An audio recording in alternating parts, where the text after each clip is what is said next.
Hello friends, പുതിയൊരു വീഡിയോയിലേക്ക് എല്ലാ കൂട്ടുകാർക്കും സ്വാഗതം.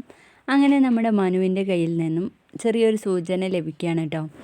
വൈജയെക്കുറിച്ചുള്ള എല്ലാ കാര്യങ്ങളും ബാലചന്ദ്രന് മനസ്സിലാക്കി എന്നുള്ളത്. അപ്പോൾ അതിനെക്കുറിച്ച് തന്നെ നമ്മുടെ ശിവൻ രാജുവിൻ്റെ അടുത്ത് പറയുന്നുണ്ട് കേട്ടോ. സുനന്ദയുടെ വീട്ടിൽ വെച്ച് ആഗ്രയിലെ കാര്യമൊക്കെ ബാലേന്ദ്രൻ ചോദിച്ചതായിട്ടൊക്കെ. അപ്പോൾ ഇപ്പോൾ വൈജയോട് കാണിക്കുന്നത് പ്രതികാരമാണെന്ന് സംശയമുണ്ടെന്ന് പറയാണ് ശിവൻ. അതിനുശേഷം ശിവൻ നേരെ കമലയെ വിളിച്ച് പറയുന്നുണ്ട്, ബാലേന്ദ്രൻ ഇപ്പോൾ ഹോസ്പിറ്റലിൽ തന്നെയാണ്. അവൻ ഇപ്പോൾ കടപ്പാട്ടൂരിക്ക് പോവില്ലെന്നാണ് തോന്നുന്നത്. അതുകൊണ്ട് നീയും ഹരിയും പോയിട്ട് അലീനയെ അവിടെ നിന്ന് ബലമായിട്ട് തന്നെ പിടിച്ചിറക്കണം. ഇതിനേക്കാൾ നല്ലൊരു അവസരം നമുക്ക് കിട്ടാനില്ല എന്ന് പറയുന്നതും കേട്ട് നമ്മുടെ കമലയും ഹരിയും വേഗം ബൈക്കിൽ കയറി പോവാണ്. അങ്ങനെ അവിടെ ചെന്നിട്ട് അലീനയുടെ ബാഗൊക്കെ എടുത്തിട്ട് എറിയുന്നൊക്കെ കാണിക്കുന്നുണ്ട് കേട്ടോ. അതിനുശേഷം നമ്മുടെ കൃഷ്ണമോള് സമ്മതിക്കുന്നില്ല കേട്ടോ അലീനയെ അവിടുന്ന് കൊണ്ടുപോകാൻ വേണ്ടിയിട്ട്. അപ്പോൾ നമ്മുടെ കമല വന്നിട്ട് കൃഷ്ണയോട് ചോദിക്കുന്നുണ്ട്, ഇനിയെങ്കിലും നീ അലീനയെ താങ്ങി നിർത്തുന്നതേ ഒന്ന് വിട്ടുപിടി.